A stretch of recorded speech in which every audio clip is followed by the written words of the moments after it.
राधे राधे प्यारे भक्तों, भजन प्रेमियों, सज्जनों, आज का विषय बड़ा ही रहस्यमय है और उतना ही आवश्यक भी।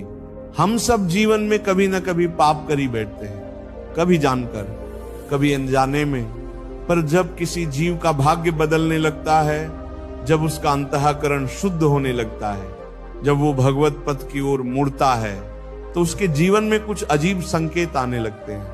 और ये संकेत क्या होते हैं? ये संकेत इस बात के प्रमाण होते हैं कि अब उसके सारे पाप नष्ट होने लगे हैं। हाँ बच्चा, जब पाप नष्ट होते हैं तो केवल सुख नहीं मिलता, बल्कि पहले दुख आते हैं, आएंगे ही, और यही साधारण मनुष्य घबरा जाता है। अब मैं तुम्हें वो संकेत बताता हूं जो किसी के जीवन में तभी आते हैं जब भगवान उसकी सफाई शुरू करते हैं।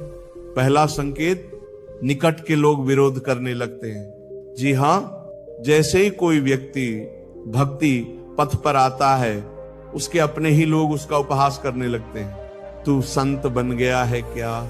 हर समय मंदिर, हर समय भजन।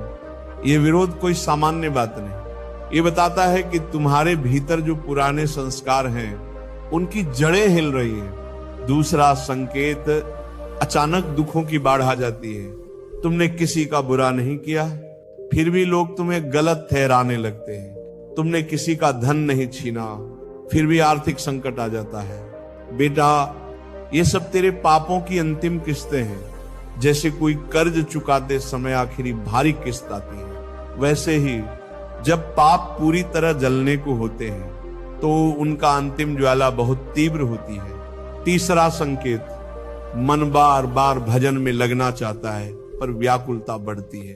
तू जप कर रहा है, लेकिन मन चैन नहीं लेने देता। तू प्रवचन सुनता है, लेकिन भीतर कुछ बेचैनी रहती है। समझ लेना, तेरे पुराने पाप तड़प रहे हैं। वो चाहते हैं तू फिर उसी कीचड़ में लौट जाए, पर तू डटा रहे, बस डटा रहे। और जब तू डट जाएगा, एक दिन ऐसा आएगा कि वो सारी बेचैनी, वो सारी पीड़ा सब शांत हो जाएगी। चौथा संकेत, स्वप्नों में अजीब घटनाएं दिखने लगती हैं। कभी सांप दिखता है, कभी जलती हुई आग, कभी कोई डरावना दृश्य। मत घबरा, ये तुझे नुकसान देने नहीं आए हैं। ये पाप स्वप्न के रूप में बाहर आ रहे हैं, क्योंकि अब उनका समय पूर्ण हुआ। पांचवां संकेत, एक गहरी विरक्ति जीवन से होने लगती। तू जहां पहले भोग में सुख देखता था, अब वही चीजें तुझे व्यर्थ लगने। कभी जो तुझे प्रिय थे, अब उनकी बातों में स्वाद नहीं आता। ये एक आध्यात्मिक संकेत है कि भगवान तुझसे अब संसार छुड़ाकर अपने पास बुलाना चाहते हैं। प्यारे साधक जनों, कभी कभी जब सब कुछ उल्टा पुल्टा होने लगे तो समझो कि भगवान बहुत निकट है। जैसे जब सूर्य उगने वाला होता है तो अंधकार गहरा हो जाता है, वैसे ही जब आत्मा का कल्याण होने वाला होता है तो पहले पापों की आंधी आती है, लेकिन जो टिक गया, जो डगमगाया नहीं, उसके लिए भगवत कृपा का दरवाजा खुल जाता है। अब प्रश्न ये है, इन संकेतों के आने पर हमें क्या करना चाहिए? पहली बात, विचलित मत होना, ये सब सामान्य है। दूसरी बात, हर दिन नियम से नाम जप करना है। जिसे तुम साधारण नाम समझते हो, वही नाम पापों को भस्म करता है। गायत्री मंत्र नहीं, कोई यंत्र नहीं, बल्कि भगवान का सीधा नाम, राम, कृष्ण, राधे, नारायण, ये वो अग्नि है जिसमें जीवन भर के पाप जल सकते हैं। तीसरी बात, गुरु कृपा से जुड़े रहो। गुरु की छाया में बैठा शिष्य कभी भी अंधकार में नहीं गिरता। जब संकट आए तो मत दौड़ो इधर उधर, बस शरण में आ जाओ। गुरु को पकड़ लो, नाम को पकड़ लो, हरि कथा को पकड़ लो। भक्तों, पापों का जलना सुखद नहीं होता, पर आवश्यक होता है, क्योंकि बिना पापों के विनाश के प्रभु दर्शन संभव नहीं। जैसे बिना मैल उतारे कपड़ा शुद्ध नहीं होता, वैसे ही बिना पापों के जले आत्मा निर्मल नहीं होती।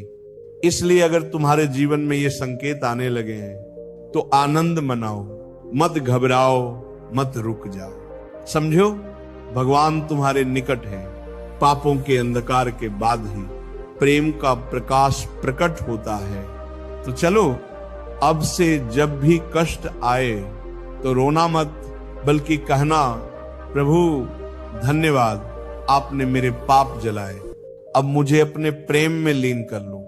भजन प्रेमियों, इस संसार का प्रत्येक कष्ट हमें भगवान के और करीब लाने के लिए आता है। तू बस डटा रह, नाम जपता रह और देख कैसे प्रभु तुझ पर कृपा करते हैं। राधे राधे। श्री राधे राधे। प्रिय दर्शकों, आज का सत्संग आपने तो देखा और सुना है। प्रेमानंद महाराज जी के प्रवचन सुन के आपको क्या क्या सीखने को मिल रहा है, कमेंट करें और हमें ज़रूर बताएं।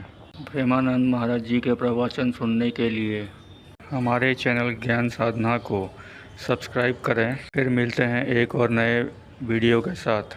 धन्यवाद।